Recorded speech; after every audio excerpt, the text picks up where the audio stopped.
Você está pronto para ouvir a verdade. O que Deus está dizendo sobre Donald Trump pode mudar para sempre a forma como você vê a fé e a política. Meus queridos irmãos e irmãs, estamos vivendo em um tempo de grande engano. Nossa cultura tornou-se obcecada por salvadores políticos. Ela anseia por um homem, qualquer homem, que possa resolver nossos problemas, curar nossa economia e silenciar nossos inimigos. E nessa busca desesperada, muitos voltaram seus olhos para Donald Trump. Mas devo soar o alarme, não como partidário, não como político, mas como pregador da palavra imutável de Deus. A Igreja de Jesus Cristo não pertence a nenhum homem, a nenhum partido político ou a nenhuma agenda terrena. Pertencemos somente a Cristo. Deixe-me ser claro, isso não é um ataque pessoal a Donald Trump como homem.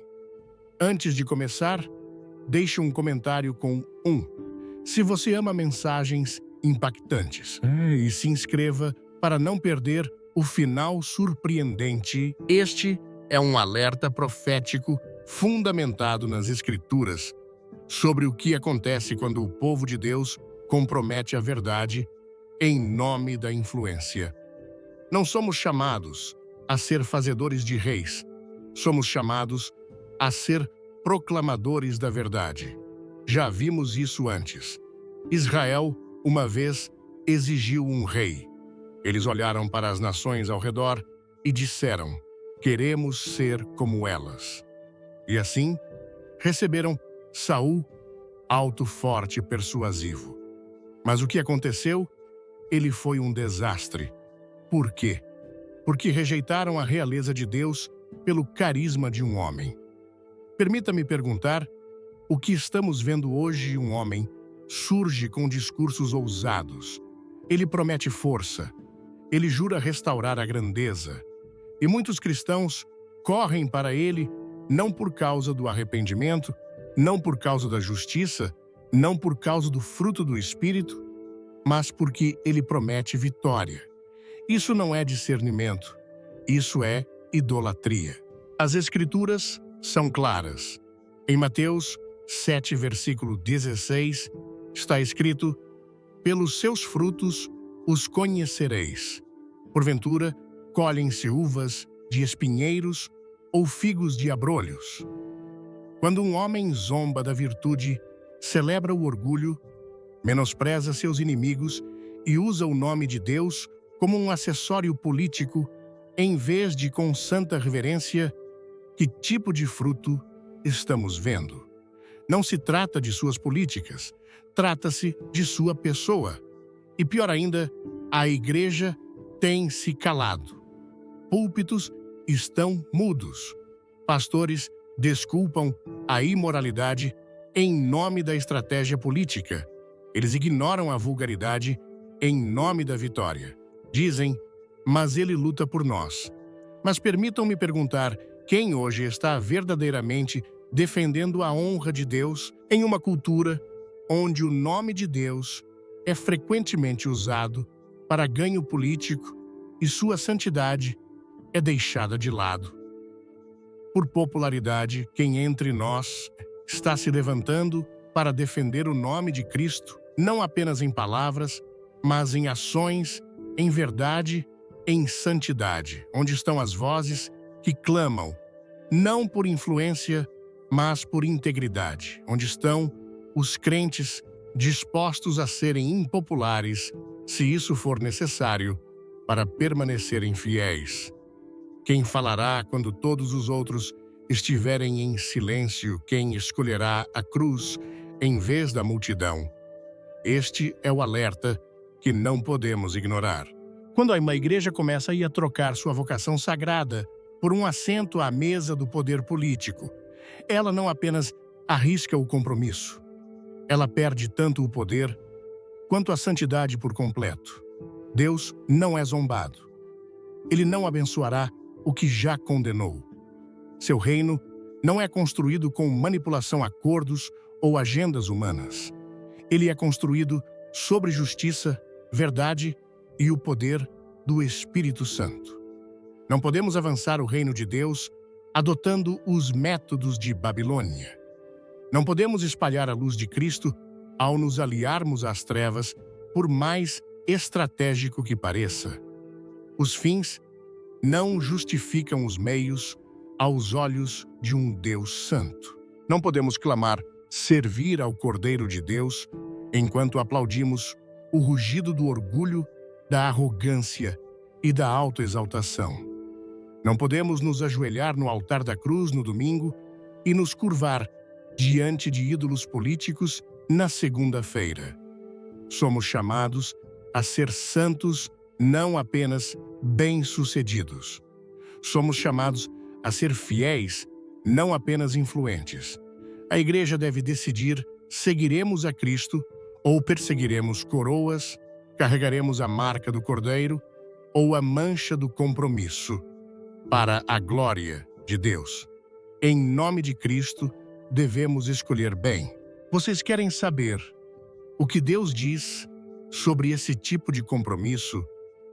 Quando seu povo coloca a confiança em alianças humanas em vez de nele, quando traçam seu curso de acordo com estratégias políticas, em vez de buscar sua vontade em oração e obediência.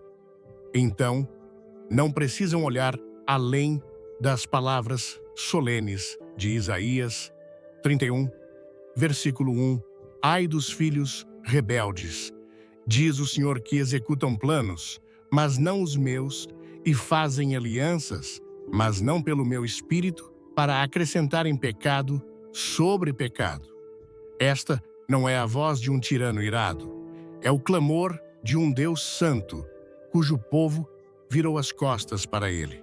É o aviso triste de um pai que vê seus filhos correndo para o perigo enquanto pensam que estão garantindo seu futuro. Eles fizeram planos, mas não os de Deus. Formaram parcerias, mas não com sua bênção. Confiaram na força mundana em vez da soberania divina. E ao fazerem isso, não resolveram seus problemas. Eles os agravaram. Acrescentaram pecado sobre pecado. E o mesmo aviso ecoa hoje. Quando a igreja começa a se alinhar com o poder mundano às custas da pureza espiritual, quando escolhe confiar na força dos homens em vez da sabedoria de Deus, ela está trilhando o mesmo caminho de rebelião. Curtiu o tema? Clique no like, comente fogo e fique até o fim para uma revelação que vai te deixar sem palavras. Mas ouçam-me claramente, esta não é uma mensagem de condenação. Não é uma palavra destinada a envergonhar ou destruir. Não, este é um chamado misericordioso, um apelo sagrado do coração de Deus.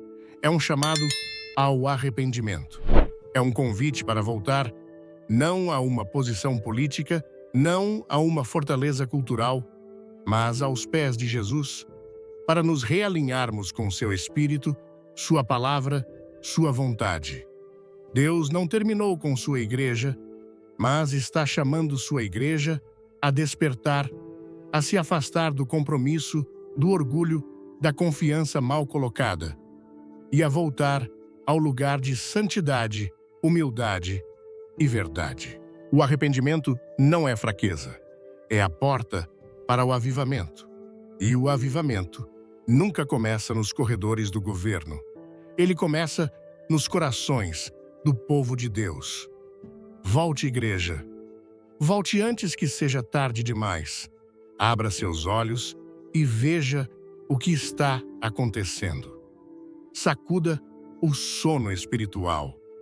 Olhe além das manchetes, das pesquisas e do teatro político. Veja com os olhos do Espírito o que está verdadeiramente em jogo. Pare de se curvar no altar do pragmatismo, a crença de que o que funciona, o que ganha influência, o que vence o voto, deve ser correto. Esse tipo de pensamento não tem lugar no reino de Deus. Não somos chamados a ser estrategistas. Somos chamados a ser servos. Não somos chamados a perseguir o que é popular. Somos chamados a buscar o que é puro. Não somos chamados a vencer eleições. Somos chamados a pregar o Evangelho de Jesus Cristo com ousadia e clareza, sem compromisso ou apologias. Esse Evangelho não precisa ser reempacotado para se encaixar em uma narrativa política. Ele não requer a aprovação do homem. Ele se sustenta em seu poder, o poder de salvação para todos os que creem. E não somos chamados a proteger nosso conforto. Jesus nunca prometeu segurança ou facilidade. Ele nos chamou a tomar nossa cruz diariamente e segui-lo não para os corredores do poder terreno, mas para o monte do Calvário. O caminho do discipulado não é pavimentado com popularidade, mas com sacrifício. E sim, essa mensagem pode nos custar caro, pode custar influência, pode custar seguidores, portas abertas ou aceitação social. Que seja. Que custe o que for preciso.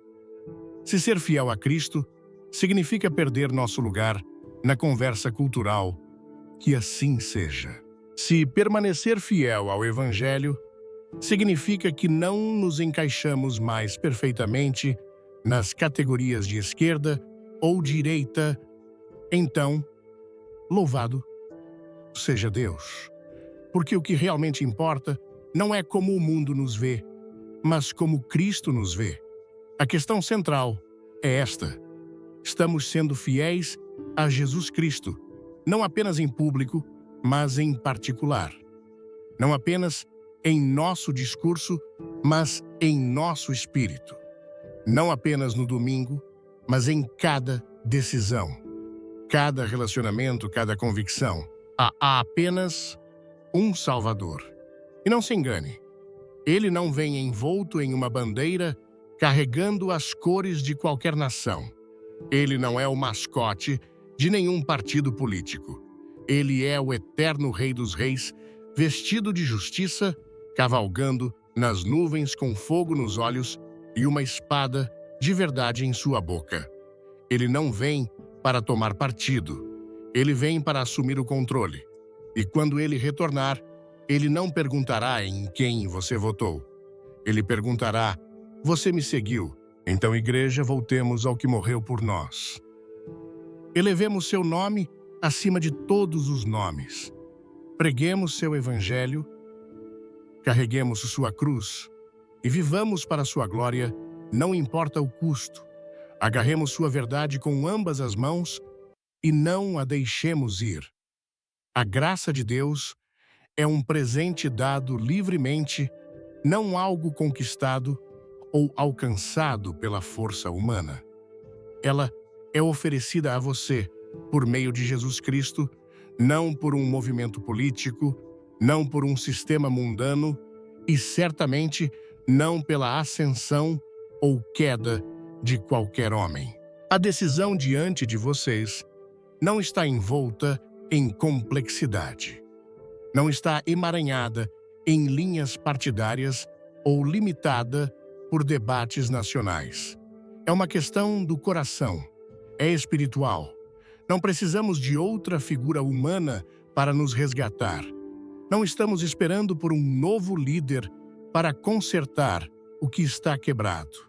Nenhum político, nenhum governo, nenhuma plataforma pode curar a alma ou trazer paz a um espírito inquieto. Nossa esperança não está em burros ou elefantes, símbolos de lealdade política, mas no Cordeiro de Deus que tira o pecado do mundo. Se esta mensagem mexe com você, aperte o like, comente. Amém. E assista até o final para um momento inesquecível. A resposta não é Trump. A resposta não é Biden. A resposta não é vermelha ou azul ou qualquer tom entre eles. O único nome que salva, o único nome digno de nossa confiança, nossa adoração e nossa lealdade final, é o nome de Jesus Cristo. Ele é o Rei dos Reis e o Senhor dos Senhores. E ele não compartilhará seu trono. Ele não compartilhará a sua glória. Ninguém mais é digno. Ninguém mais é capaz. Então fixe seus olhos, não em Washington, não na urna eleitoral, mas na cruz. Foi lá que o verdadeiro poder foi exibido. Foi lá que a verdadeira liberdade foi comprada. E é lá que sua esperança deve permanecer. Vivemos em uma geração que celebra cada vez mais o carisma acima do caráter, a personalidade acima da pureza e a influência acima da integridade. Em muitos lugares, a linha entre o discernimento espiritual e a lealdade emocional foi borrada, até mesmo dentro da igreja. O que outrora distinguia o povo de Deus, uma fome profunda por santidade e uma reverência pelo caráter semelhante ao de Cristo, foi muitas vezes substituído pela admiração por aqueles que falam alto, lutam ferozmente e prometem segurança em tempos incertos. Tragicamente, muitos crentes hoje foram arrastados por um tipo de fervor cultural que confunde ousadia com justiça. Somos atraídos por líderes não porque caminham humildemente com Deus ou exibem o fruto do Espírito, mas porque se opõem aos mesmos males que nós, porque falam nossa língua, porque mantêm sua posição. Mas as Escrituras nunca nos dizem para seguir alguém com base no quão alto eles gritam contra as trevas. Elas nos chamam a testar os espíritos, a examinar o fruto, a medir cada vida, especialmente aqueles em liderança pelo padrão de Cristo, não pela energia de uma plataforma ou pelo fogo de um discurso. O verdadeiro discernimento espiritual não se impressiona com volume ou bravata. Não é cativado por slogans ou movido apenas por indignação compartilhada. O discernimento está enraizado na palavra de Deus e no testemunho do Espírito Santo. Ele faz perguntas mais profundas, mais silenciosas, mais desconfortáveis. Perguntas como: essa pessoa exibe o fruto do Espírito? Sua vida reflete humildade, fidelidade, autocontrole e amor. Eles choram perante o Senhor. Eles lideram com mãos limpas e coração puro. O verdadeiro discernimento não pergunta: ele está lutando por nós. Ele pergunta: ele está caminhando com Jesus. Não pergunta: ele é ousado o suficiente para se posicionar contra a cultura. Ele pergunta: ele é santo o suficiente para se ajoelhar diante de Deus? Porque no final das contas, não é a força da voz de um homem que o marca, é a profundidade de sua rendição a Cristo. Isso é o que Deus honra. Isso é o que o céu vê. E isso é o que a igreja deve recuperar se quisermos ser a luz do mundo nestes dias escuros e enganadores. As Escrituras não nos deixam adivinhando sobre o que o Espírito de Deus produz na vida de uma pessoa. Em Gálatas 5, versículo 22, está escrito: mas o fruto do Espírito é amor, alegria, paz, longanimidade, benignidade, bondade, fidelidade, mansidão e domínio próprio. Esses não são traços opcionais para o crente. Eles são a evidência de uma vida verdadeiramente rendida a Cristo e guiada pelo Espírito Santo. Onde essas qualidades estão ausentes, não importa quão eloquente seja a mensagem, quão grande seja o número de seguidores ou quão emocionante seja a entrega, não devemos ser enganados. Uma voz poderosa não é o mesmo que um coração purificado. Uma grande plataforma não é prova de unção divina. O Espírito de Deus não é medido pela influência de um homem, mas pela transformação de sua vida interior. O carisma pode ser atraente, mas também pode ser enganador. Ele tem o poder de atrair multidões, inspirar paixão, incendiar movimentos. Mas sem caráter, o carisma se torna um manto perigoso que pode ocultar orgulho, ambição egoísta e decadência moral. Ao longo da história, tanto no mundo, quanto infelizmente até na igreja, muitos alcançaram proeminência ao cativar as emoções das pessoas, falando com convicção, lançando visões ousadas e prometendo liderar com força. Mas no final, seus frutos os traíram. Vamos lá. Inscreva-se agora. Deixe um comentário com "Vem com tudo" e não saia até ver a surpresa no final. Por trás da superfície da influência havia compromisso. Por trás da persona pública havia corrupção. Este não é um perigo novo. A Bíblia nos alerta claramente. Em 2 Coríntios 11, versículo 14 está escrito: "E não é de admirar, pois o próprio Satanás se transforma em anjo de luz. Ele não vem vestido com um mal óbvio. Ele é persuasivo. Ele é atraente. Ele sabe como imitar a verdade e manipular emoções. Ele usa a linguagem da luz, mas seus motivos estão enraizados nas trevas, e seu fruto é sempre o mesmo orgulho, rebelião e engano. É por isso que devemos estar vigilantes. Devemos ser discernidores. Devemos olhar além da superfície e examinar o fruto.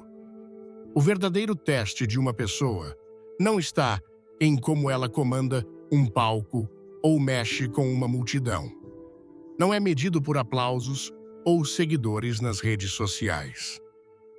A verdadeira medida é vista nos lugares silenciosos da alma, quando ninguém está olhando, quando ninguém está ouvindo. É revelada na humildade, em um coração que se curva diante de Deus, em uma vida marcada pelo arrependimento e pelo temor ao Senhor.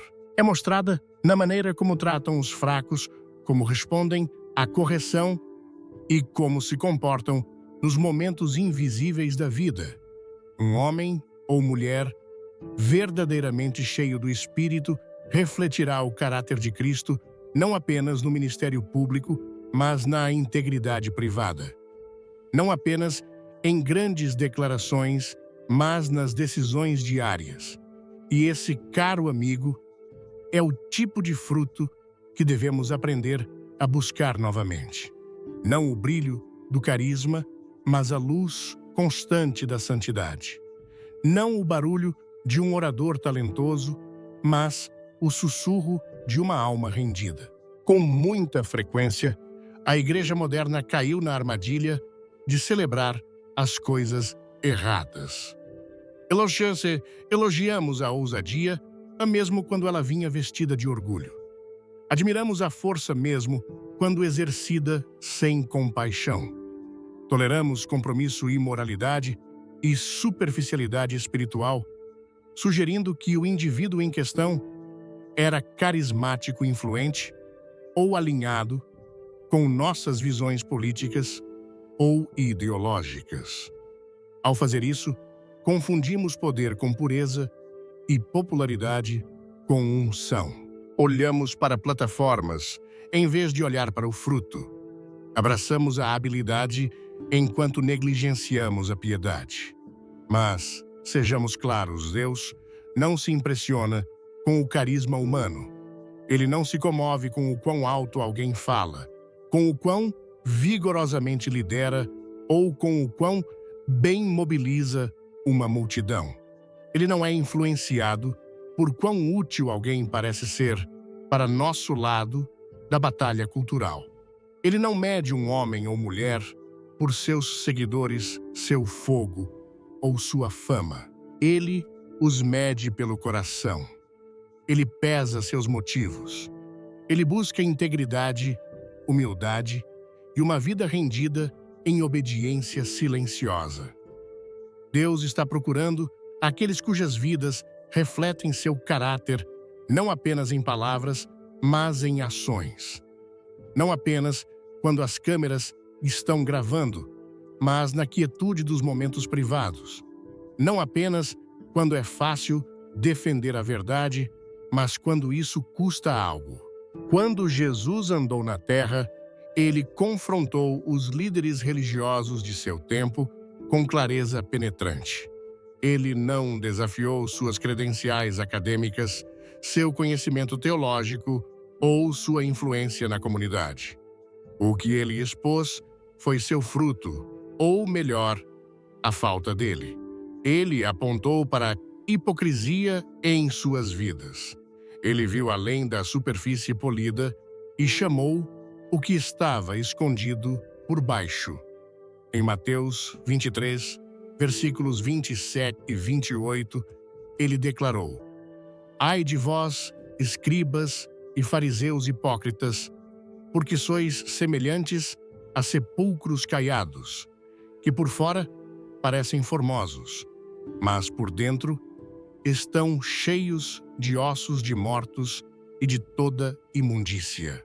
Essa acusação não foi apenas para os fariseus da antiga Israel. É um aviso que ecoa através do tempo e fala diretamente à igreja hoje. O perigo ainda existe. Ainda enfrentamos a tentação de honrar a aparência acima da autenticidade, de elevar personalidades que servem às nossas preferências, mesmo que suas vidas contradigam o coração de Cristo. Ainda corremos o risco de nos tornarmos cegos para a decadência espiritual, quando ela se esconde por trás de uma linguagem religiosa e um tom patriótico. Mas Deus vê o que muitas vezes nos recusamos a ver. Ele não é enganado pela performance. Ele não é distraído pelo barulho. Ele sabe quem verdadeiramente lhe pertence e quem está apenas usando seu nome para construir seu próprio reino. Agora, mais do que nunca, devemos voltar ao que realmente importa. Devemos examinar o fruto. Devemos valorizar a santidade acima da alta reverência, acima da retórica e o arrependimento, acima da reputação. Antes de mergulhar, curta o vídeo, comente glória e fique ligado até o último segundo para algo que vai te chocar, porque no final, o julgamento de Deus não será baseado em quão persuasivos fomos em público, mas em quão fiéis fomos em particular. Não nos contentemos com uma igreja que é impressionante para o mundo, mas vazia diante de Deus. Busquemos a pureza. Exijamos integridade. E lembremos que o mesmo Jesus que virou as mesas no templo ainda caminha entre seu povo, ainda sonda corações e ainda chama sua noiva a ser santa como ele é santo. Não é apenas possível, é alarmantemente comum ver influência sem ver verdade, poder sem pureza e liderança sem piedade. A história está cheia de tais exemplos, assim como a igreja moderna. Títulos podem ser concedidos, plataformas podem ser construídas e multidões podem ser reunidas. Mas nada disso é evidência confiável de um coração que caminha com Deus. É precisamente por isso que o único padrão confiável para avaliar qualquer vida, qualquer ministério ou qualquer líder é o fruto. O próprio Jesus nos deu esse teste em Mateus 7, versículos 16 a 20. Pelos seus frutos os conhecereis. Porventura, colhem-se uvas de espinheiros ou figos de abrolhos. Assim, Toda árvore boa produz bons frutos, e toda árvore má produz frutos maus. Portanto, pelos seus frutos os conhecereis. Fruto não carisma, fruto não talento, fruto não barulho números ou notoriedade. Toda árvore produz fruto de acordo com sua natureza. Uma árvore saudável não pode produzir frutos podres, e uma árvore doente não pode produzir o que é bom.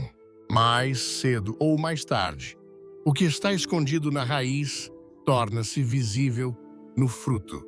A igreja não deve esquecer isso. Devemos lembrar o que Jesus ensinou.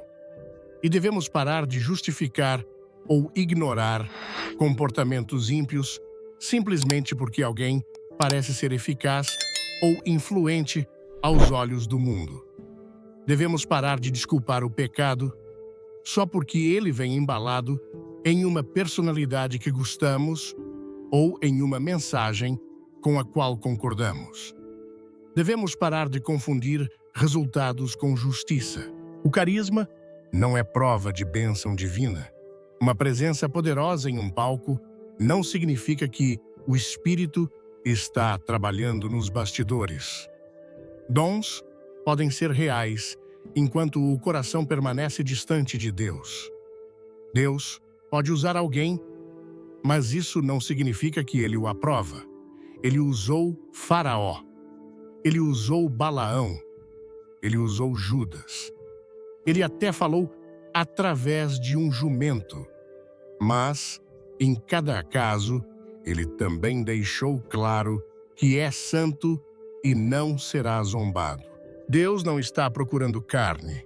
Ele não se impressiona com brilho ou fama. Ele não está buscando o próximo pregador celebridade ou guerreiro cultural.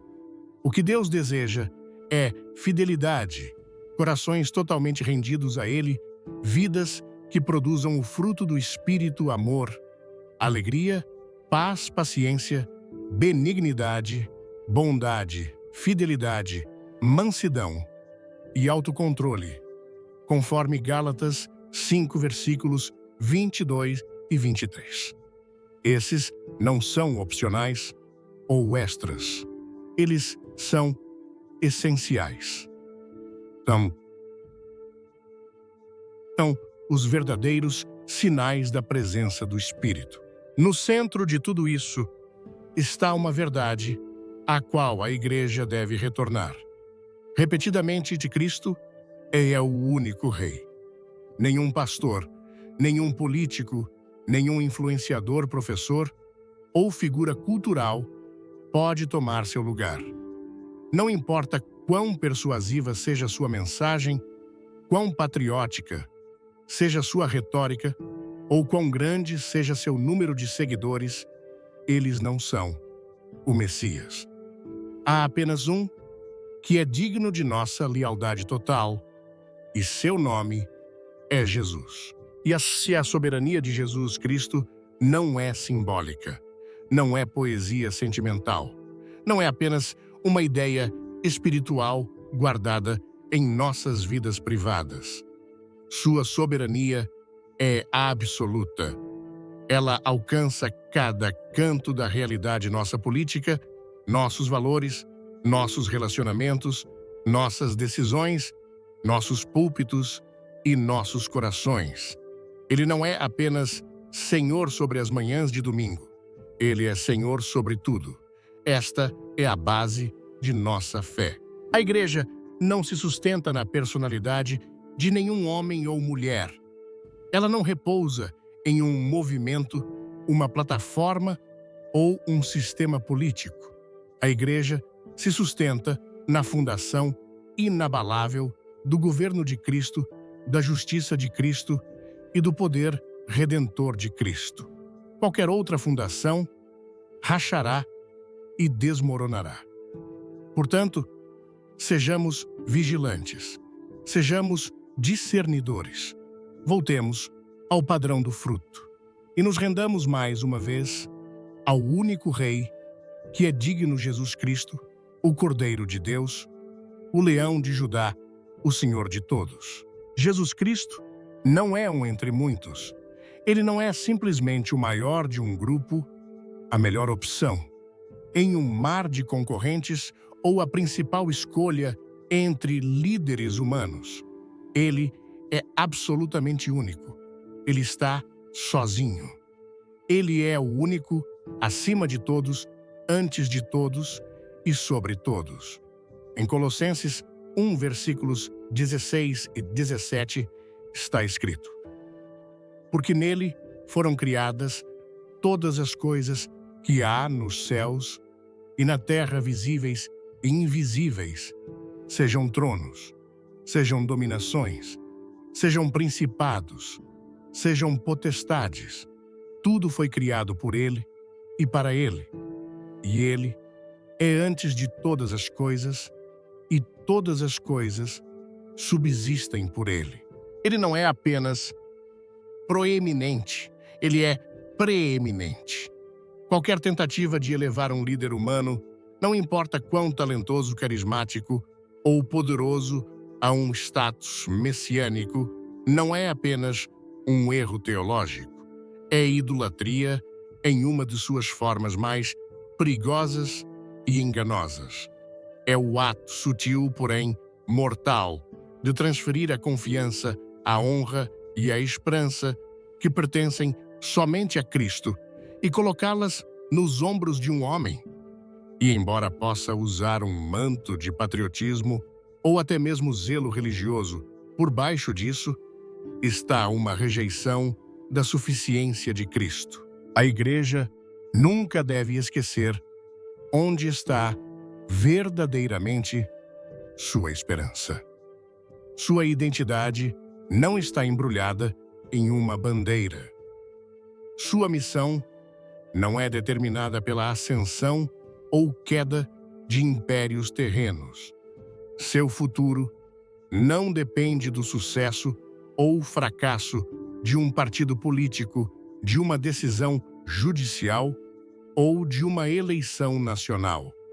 A Igreja nasceu ao pé da cruz, comissionada pelas palavras de um Salvador ressuscitado e capacitada pelo fogo do Espírito Santo. Seu propósito, seu poder e sua vitória estão para sempre ancorados na obra consumada de Cristo, que está assentado à direita de Deus, reinando em glória, intocado pela corrupção dos sistemas humanos. Ao longo de cada geração, a tentação surge repetidamente, a tentação de olhar para homens em busca de salvação. A história é tão antiga quanto Israel. O povo de Deus, embora escolhido e abençoado, olhou ao redor e viu as nações com seus reis visíveis, poderosos, impressionantes, e disse: dê-nos um rei para nos liderar. Não porque Deus os havia abandonado, mas porque queriam alguém que pudessem ver, alguém que lutasse suas batalhas, alguém que os fizesse sentir seguros em um sentido humano. Ao fazerem isso, rejeitaram a liderança divina pela força política. E Deus disse ao profeta Samuel, em 1 Samuel 8, versículo 7, eles não rejeitaram a você, mas a mim, para que eu não reine sobre eles. Essa declaração deveria nos fazer parar, porque não é apenas sobre um momento na história antiga. É um espelho erguido para cada geração. Esse mesmo espírito está vivo e bem hoje. As pessoas ainda anseiam por libertadores visíveis. Ainda desejam personalidades fortes que prometam restaurar a ordem, defender valores ou liderar com autoridade. E quando tais figuras surgem, é muito fácil despejar esperança nelas, investir confiança espiritual em seu sucesso, equiparar sua causa à causa de Cristo. Mas nenhum homem, não importa quão talentoso, persuasivo ou poderoso, pode tomar o lugar do soberano Senhor Jesus. Ele sozinho carrega o nome acima de todo nome. Ele sozinho é o Salvador do mundo. Ele sozinho é o juiz justo e o rei que virá. E o perigo se torna ainda mais sério quando essa lealdade mal colocada surge não apenas na praça pública, mas de dentro da própria igreja. Quando os cristãos começam a falar de líderes políticos com uma reverência que pertence somente a Cristo. Quando defendem homens com mais fervor do que defendem a verdade das Escrituras. Quando atribuem favor divino ao sucesso terreno de alguém, ou começam a usar linguagem messiânica para descrever sua influência. Então, algo deu profundamente errado. Isso é mais do que entusiasmo político. É confusão espiritual. É uma deriva lenta da adoração de Cristo para a exaltação do homem. E quando isso acontece, devemos ser ousados o suficiente para chamar isso do que é idolatria. Deus é zeloso por sua glória. Ele não a compartilhará com o outro. Ele não aceita o segundo lugar, não em nossos corações, não em nossos púlpitos, não em nossas prioridades. Em Isaías 42, versículo 8, ele diz: Eu sou o Senhor, este é o meu nome, e a minha glória não a darei a outrem. A igreja deve retornar ao seu primeiro amor. Ela deve se levantar novamente, não na força da carne, mas no poder do Espírito, não gritando o nome de qualquer homem, mas elevando o nome de Jesus. Porque somente Cristo pode salvar. Somente Cristo pode governar em justiça. Somente Cristo é digno de nossa lealdade final. Que o mundo persiga reis. Que as nações ponham sua esperança em príncipes. Mas quanto a nós, confiaremos no nome do Senhor nosso Deus. Quando as pessoas começam a atribuir significado divino a meros mortais, a tratar líderes humanos como se carregassem a autoridade, a sabedoria ou o poder redentor de Deus, elas cruzam uma linha perigosa e espiritualmente traiçoeira. Pode começar sutilmente, muitas vezes, vestida com a linguagem da admiração ou respeito. Mas com o tempo, a admiração pode se transformar em lealdade e o apoio pode endurecer em idolatria. E quando isso acontece mesmo com as melhores intenções, o coração começa a transferir sua confiança da soberania de Deus para a força dos homens. Há uma vasta e eterna diferença entre participar do processo político e comprometer seu coração a uma figura política. É uma coisa votar com base em princípios. É outra coisa inteiramente entregar sua esperança. É uma coisa apoiar a plataforma de um líder. É outra render sua lealdade final, como se esse líder segurasse o futuro em suas mãos, como se ele fosse o eixo sobre o qual a história gira. A igreja deve lembrar que não somos um povo em busca de um Salvador. Já temos um.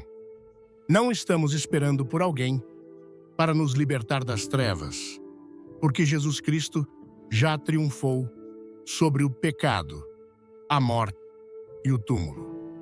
Não estamos tentando encontrar alguém que possa nos unificar, porque Ele já nos fez um em seu corpo. Não estamos tentando encontrar alguém que possa restaurar a justiça, porque Ele é nossa justiça. Não precisamos de um salvador político. Temos um Salvador ressuscitado. E esse Salvador não está fazendo campanha por nossos votos. Ele não está tentando ganhar aprovação pública ou conquistar um cargo temporário. Ele já reina agora, neste exato momento. Ele está assentado à direita de Deus Pai, governando com autoridade absoluta e soberania inabalável. Ele não é limitado por ciclos eleitorais. Ele não é ameaçado pela oposição política. Ele não vem e vai com as marés da história. Ele é o mesmo ontem, hoje e para sempre. Em Hebreus 13, versículo 8, está escrito: Jesus Cristo é o mesmo ontem e hoje e eternamente. O próprio Jesus declarou em Mateus 28, versículo 18: Toda a autoridade me foi dada no céu e na terra. Isso não é linguagem poética, é a realidade. E porque toda a autoridade pertence a Ele, nenhum poder terreno pode rivalizá-lo, substituí-lo ou diminuí-lo. A palavra de Deus deixa isso abundantemente claro. Em Filipenses 2, versículos 10 e 11, está escrito: para que ao nome de Jesus se dobre todo o joelho nos céus, na terra e debaixo da terra, e toda língua confesse que Jesus Cristo é Senhor, para a glória de Deus Pai. Isso não é um conceito espiritual vago, é uma certeza profética. Todo governante, toda nação, todo influenciador, todo sistema, eventualmente reconhecerá o que o céu já sabe. Jesus Cristo é Senhor. E para o crente, essa confissão não é opcional. Não é uma doutrina secundária. Não é reservada para momentos de conforto ou devoção privada. É central. É fundamental. Define quem somos e a quem pertencemos. Dizer que Jesus é Senhor é declarar que ninguém mais tem nossa lealdade final. Nenhum partido, nenhum presidente, nenhuma plataforma, nenhum movimento. É proclamar que somente Cristo tem o direito de governar nossos corações, dirigir nossos passos e moldar nosso futuro. Portanto, sejamos claros, nossa esperança não está ancorada em Washington, em políticas ou personalidades. Nossa esperança está ancorada naquele que saiu do túmulo e agora reina para sempre. E enquanto o mundo continua a buscar salvadores de sua própria criação, que a Igreja permaneça firme em sua lealdade, declarando com ousadia, alegria e constância: Jesus Cristo é Senhor. Nenhum homem, não importa quão poderoso ou persuasivo, pode compartilhar da glória de Cristo. Sua majestade está sozinha, inigualável, e não diluída pelos títulos humanos fugazes ou pelos aplausos das multidões. A glória que pertence a Jesus é eterna, radiante, com luz divina, e não é algo que ele compartilhará com reis, presidentes ou movimentos políticos. Nenhum partido político ou plataforma nacional pode rivalizar com o reino que ele veio estabelecer. Seu governo não é construído sobre políticas ou pesquisas de popularidade, mas sobre justiça, retidão, misericórdia e verdade. Seu trono não é sustentado por força militar ou sistemas governamentais, mas pelo poder de sua ressurreição e pelos propósitos inabaláveis de Deus. Seu reino não oscila com a opinião pública, nem fraqueja quando as nações desmoronam. Ele não tem limites de mandato, ciclos eleitorais ou fronteiras traçadas pelo homem. E, no entanto, há uma tentação sutil e perigosa para a Igreja, especialmente em tempos turbulentos, de se envolver com causas políticas, confundindo avivamento nacional com avivamento espiritual, ou presumindo que o destino dos propósitos de Deus depende do resultado de uma eleição. Quando começamos a alinhar a missão de Cristo com a agenda de qualquer líder ou ideologia terrena, corremos o risco de desviar nosso olhar. Elevamos nossos olhos do céu e os fixamos com muita força nos reinos deste mundo. Mas o reino de Deus não sobe ou desce com as manchetes. Ele não depende de vermelho ou azul, de conservador ou progressista. Não é construído sobre cédulas e não pode ser limitado por fronteiras. Ele é mais alto, é santo, é eterno. Portanto, sejamos sábios. Engajemo-nos neste mundo com integridade, mas nunca esqueçamos onde está nossa lealdade final, não em um partido, não em um candidato, não em uma bandeira, mas somente em Cristo, o Rei dos Reis e Senhor dos Senhores. O reino de Deus não é estagnado, nem está sujeito aos caprichos da história. Ele avança silenciosamente, poderosamente, com intenção divina. Ele não progride por estratégia humana ou influência política, mas pela vontade soberana de Deus. Cada momento, cada evento, cada geração está, em última análise, movendo-se para um grande e glorioso culminar, o retorno do verdadeiro e legítimo Rei Jesus Cristo. Ao longo das eras, reis ascenderam ao poder com alarde e caíram com um pouco mais que um sussurro. Impérios poderosos que outrora pareciam invencíveis viraram pó.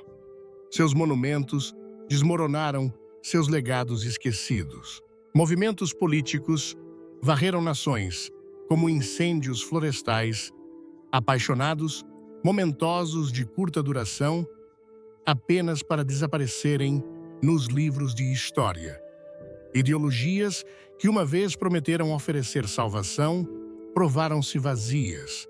Sistemas construídos por homens, não importa quão nobres ou visionários, sempre ficaram aquém. Mas Cristo permaneceu inamovível, imutável, inabalável. Sua palavra perdura através de cada era, através de cada tempestade, através de cada convulsão. Enquanto o mundo gira em caos e reinos sobem e caem, seu trono permanece firme e estabelecido em justiça de eternidade a eternidade. Sua justiça nunca é comprometida. Seu reinado não é influenciado pela cultura ou ameaçado pela oposição. É santo, é perfeito, é eterno. É por isso que a Igreja, agora mais do que nunca, deve permanecer espiritualmente desperta e profundamente discernidora. Não podemos permitir confundir o que é eterno com o que é temporário. Não devemos permitir que nossa devoção a uma causa política ou a uma identidade nacional eclipse nossa vocação mais elevada como cidadãos do céu. Nossa lealdade deve ser a Cristo primeiro, último e sempre. Vivemos em um tempo em que muitos são tentados a acreditar que os propósitos de Deus estão ligados ao sucesso ou fracasso de um líder política ou nação específica. Mas isso não é o Evangelho. Isso não é o reino. O Evangelho transcende fronteiras. O reino de Deus não é ameaçado por eleições, nem depende de decisões judiciais ou vitórias legislativas. Ele está à parte. Ele está acima. Portanto, sejamos vigilantes espiritualmente, alertas, enraizados nas Escrituras, ancorados na verdade. Engajemo-nos neste mundo sabiamente, mas nunca deixemos nossos olhos tão fixos no temporal que percamos de vista o eterno.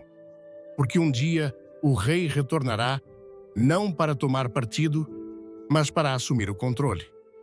E apenas um nome importará naquela hora: Jesus Cristo, o Cordeiro que foi morto, o Leão, que reina, aquele que era e que há de vir. Líderes falharão. Mesmo os mais carismáticos, bem-intencionados e moralmente retos entre eles são humanos falhos, limitados e sujeitos à fraqueza. Suas palavras podem inspirar por um momento, mas seu poder é temporário. Suas plataformas mudam, suas decisões vacilam. Alguns decepcionarão silenciosamente, outros dramaticamente. A história está cheia de exemplos daqueles que começaram com promessas, mas terminaram em ruínas. Prova de que nenhuma autoridade humana pode carregar o peso da esperança última. Movimentos também desaparecerão. Eles podem surgir com energia, agitar multidões, desencadear reformas e capturar a imaginação de uma geração. Mas com o tempo, a paixão esfria, os slogans envelhecem e os ventos da opinião pública mudam. O que outrora parecia imparável, eventualmente se desvanece ao fundo, substituído por uma nova tendência ou uma voz mais alta.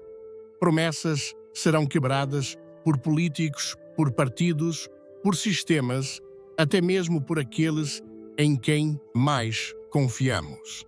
Não sempre por malícia, muitas vezes por incapacidade. As pessoas prometem mais do que podem cumprir. As circunstâncias mudam. Os corações mudam. E as garantias nas quais construímos nossa confiança podem se dissolver da noite para o dia. Mas Jesus Cristo nunca falha. Ele não é como os governantes deste mundo. Ele não é limitado por tempo, cultura ou compromisso. Ele não promete além do que pode cumprir, nem entrega menos do que prometeu. Cada palavra que ele fala é verdadeira. Cada promessa que ele faz é certa. Cada propósito que ele estabelece é cumprido. Ele não muda com as estações ou oscila com as pesquisas. Ele é o mesmo ontem, hoje e para sempre. Ele não é uma figura distante trancada nas páginas da história. Ele não é apenas um professor moral ou ícone cultural. Ele está vivo, ressuscitado em glória e reinando agora mesmo à direita do Pai. Ele é o Rei vivo entronizado em majestade, e seu domínio não conhece fim. Um dia, ele retornará não como um cordeiro para ser sacrificado, mas como um leão para reinar. Ele julgará as nações com justiça, não parcialidade. Ele exporá toda mentira, corrigirá todo erro e trará justiça onde a injustiça prevaleceu por tanto tempo. Seu governo não será votado, nem estará sujeito a desafios. Será final santo e bom. KB, a mensagem profética apresentada no texto sobre o alerta de Deus em relação a Donald Trump ressoa profundamente em um mundo onde as vozes políticas frequentemente tentam ofuscar a verdade espiritual. E para nós, brasileiros, que vivemos em uma nação vibrante marcada por uma fé ardente e uma busca constante por justiça e comunidade, ela nos convida a uma reflexão séria sobre onde depositamos nossa confiança e como vivemos nossa fé no dia a dia. Vivemos em um país onde a espiritualidade é parte do tecido social, onde as igrejas lotadas nos domingos e as conversas calorosas em rodas de amigos refletem nosso desejo de conexão com algo maior. No entanto, como o texto aponta, há uma tentação universal de buscar salvadores terrenos, sejam políticos, celebridades ou líderes carismáticos, para resolver os problemas que somente Deus pode curar. No Brasil, onde a política muitas vezes é um espetáculo de promessas grandiosas e polarização, é fácil cair na armadilha de idolatrar figuras que parecem oferecer soluções rápidas para nossas crises. O texto nos lembra com base em Mateus 7, 16, 20, que devemos conhecer as pessoas pelos seus frutos, não pelas suas palavras ou carisma. Para nós, isso significa olhar além das promessas eleitorais, das falas inflamadas ou das aparências de poder e avaliar se as ações de alguém refletem amor, humildade e justiça. Valores que na cultura brasileira são celebrados em momentos como o Carnaval, onde a alegria se mistura com a solidariedade, ou nas novenas comunitárias, onde a fé une gerações. A advertência contra a idolatria política é especialmente relevante em um país onde a paixão por líderes pode nos cegar para suas falhas. Como brasileiros, sabemos o que é torcer com fervor, seja por um time de futebol ou por uma causa, mas o texto nos desafia a direcionar essa paixão para Cristo, o único digno de nossa lealdade suprema. A lição aqui é clara em nossas vidas diárias, seja no trabalho, na família ou nas redes sociais. Devemos resistir à tentação de colocar nossa esperança em homens ou sistemas humanos. Em vez disso, precisamos ancorar nossa confiança em Deus, vivendo com integridade e buscando refletir o fruto do Espírito, descrito em Gálatas 5, 22, 23. Amor, alegria, paz, paciência, benignidade, bondade, fidelidade, mansidão e autocontrole. No contexto brasileiro, isso pode se traduzir em ações concretas, como tratar os outros com respeito em meio a debates políticos acalorados, ajudar um vizinho em necessidade, ou orar antes de compartilhar uma opinião nas redes sociais, garantindo que nossas palavras edifiquem em vez de dividir. O texto também nos alerta sobre o perigo de comprometer a verdade por influência ou popularidade, algo que ressoa em nossa cultura, onde a pressão para se dar bem ou se encaixar pode ser intensa. No Brasil, onde a comunidade é tão valorizada, podemos aplicar essa lição ao escolhermos ser vozes de verdade, mesmo quando isso nos torna impopulares. Por exemplo, em uma roda de amigos discutindo política, podemos optar por falar com amor e sabedoria, em vez de seguir a corrente de opiniões populares que muitas vezes carecem de reflexão espiritual. A mensagem de Isaías 31, que condena alianças feitas sem o Espírito de Deus, nos lembra que nossos planos e parcerias devem estar alinhados com a vontade divina, não com ambições humanas. Para o brasileiro, isso pode significar buscar a orientação de Deus antes de tomar decisões importantes como escolher um emprego, um líder comunitário ou até mesmo como educar nossos filhos, garantindo que nossas escolhas reflitam os valores do reino de Deus. Além disso, o texto nos chama a sermos vigilantes e discernidores, algo que ressoa com a sabedoria popular brasileira, como o ditado: nem tudo que reluz é ouro.